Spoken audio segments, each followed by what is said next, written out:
সমাধানগুলো হলে পরে এই রাজ্যটা অন্তত অনেকটা ঠিকঠাক পথে আসবে। সেটা যদি ওনার সদিচ্ছা থাকতো তাহলে উনি থাকতেন আজকে ঘুরে ঘুরে ওরকম করে বেরিয়ে চলে গিয়ে মানে বোলপুরে গিয়ে বসে থাকতেন। যাই হোক, উনি গেছেন, ওনার প্রতি শুভেচ্ছা রইল। আমরা আজকে আসছি, বসছি এখানে, আমরা বসে থাকবো যতক্ষণ না উনি ফিরছি।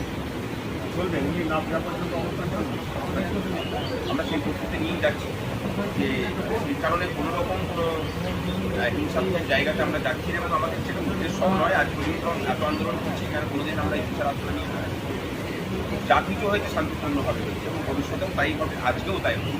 পুলিশ আমাদের মানে সাথী, পুলিশ তো আমাদের সহকর্মী, তাদের উপর কোনো রকম আক্রমণ আমাদের পক্ষ থেকে হবে।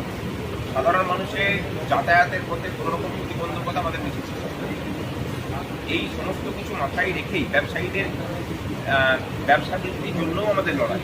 কারণ আলটিমেটলি মানুষের হাতে যদি পয়সা আসে, সেই পয়সাটা ব্যবসায়ীদের কাছেই চলে যায়।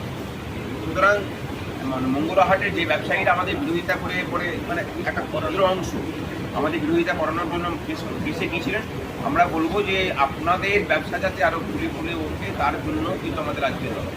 আমরা লড়াইটা তাদের জন্য করছি।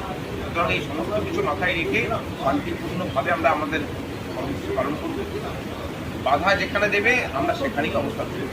আপনি নিরাপত্তার কথা বলছিলেন, পুলিশ আপনাদেরকে নিরাপত্তা দেবে, এটা কেন ভাবছেন যে আপনার উপর আমরা অন্য জায়গাতে কী ধরনের আসলে ভাবছেন যে পুলিশের নিরাপত্তাটা আমাদের? তার কারণ মানে ঘরপোড়া